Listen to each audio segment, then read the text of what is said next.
Chers amis, bonjour. On se retrouve juste après Yom Kippour pour parler de la paracha dans laquelle nous rentrons maintenant, la paracha Haazinu. Ce verset 3 de la paracha au chapitre 32, Kishem Hashem Ekra Avu Godel Lelokenu. Car le nom d'Hachem j'appellerai, donnons de la grandeur à notre Dieu. De ce verset apprend Rav Yehuda dans la Gemara Brachot à la page 21. D'où savons-nous que nous faisons des bénédictions de la Torah avant et après la Torah? Et bien justement de là, j'appellerai le nom d'Hachem et je donnerai de la grandeur à Dieu. Il y a plusieurs sortes de bénédictions sur la Torah. Il y a d'abord les bénédictions de la Torah que l'on fait dans le matin à la suite des brachot, à la suite des bénédictions du matin. Nous faisons les bénédictions pour toute la Torah que nous allons étudier durant la journée.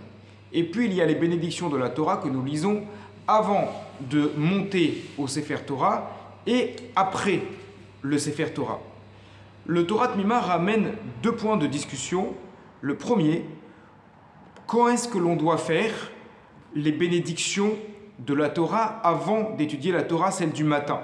Est-ce que c'est quand on étudie le Talmud, la Gemara, qui demande donc une manière de réfléchir, une manière de se fatiguer dans la réflexion de l'étude de la Torah, ou également lorsqu'on va étudier le texte, simplement les versets? Finalement, la conclusion, c'est qu'on fait cette bénédiction, quelle que soit l'étude que l'on fait.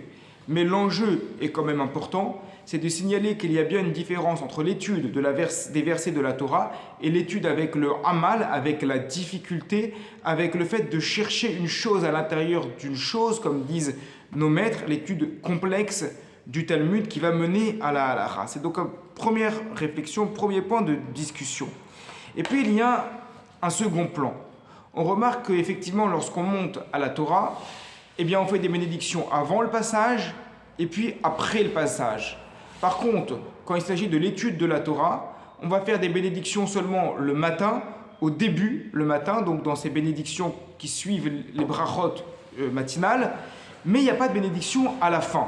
Alors effectivement, il y a aussi une halakha de dire un Yehi Ratson, c'est-à-dire une prière qui a été rajoutée par les Rachamim avant d'étudier la Torah. En général, on l'a dit dès le matin, et un Yehi Ratson après avoir étudié la Torah. En général, on l'a dit le soir également.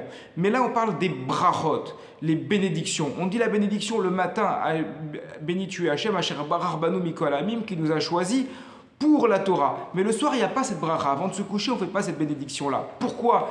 Donc, je répète la question. Pourquoi, lorsqu'on monte à la Torah, il y a une bénédiction avant et une bénédiction après, alors que pour l'étude de la Torah, il y a la bénédiction uniquement en amont, mais pas de bénédiction après? Sur ça, le Torah Tmima, Rav Aruch Epstein va donner une réponse qui est très intéressante.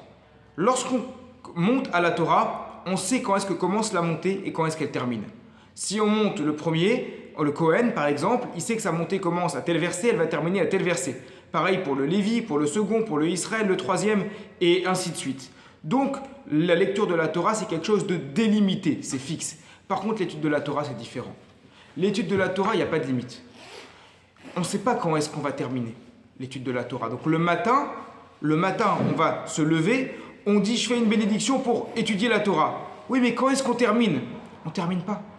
Il n'y a pas de terminer l'étude de la Torah. C'est écrit dans le livre de Yehoshua, Ve'igita bo yomam valayla. Tu la méditeras jour et nuit. C'est pas seulement une manière de parler. Jour et nuit dans le Talmud, on nous dit mais c'est pas possible. Jour et nuit, il y a bien un moment où il faut manger, un moment où il faut dormir, un moment où il faut travailler. Évidemment qu'il y a un moment où il faut travailler.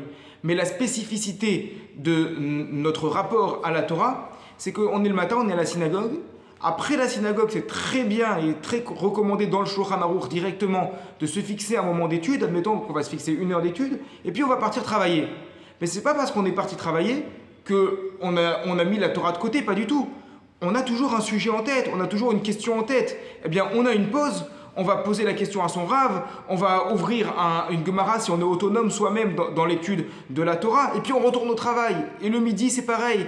Et le soir, on se dépêche dès qu'on termine le travail d'aller au Beth Midrash ou à la synagogue avant Mincha pour retrouver notre sujet d'étude. Ça veut dire que, en fait, le monde du travail, c'est un moment où on est en pause, mais on n'attend qu'une seule chose, c'est de pouvoir retrouver nos discussions de l'étude de la Torah. Donc effectivement, il n'y a pas de limite, la Torah ne s'arrête jamais. Shabbat Shalom à toutes et à tous.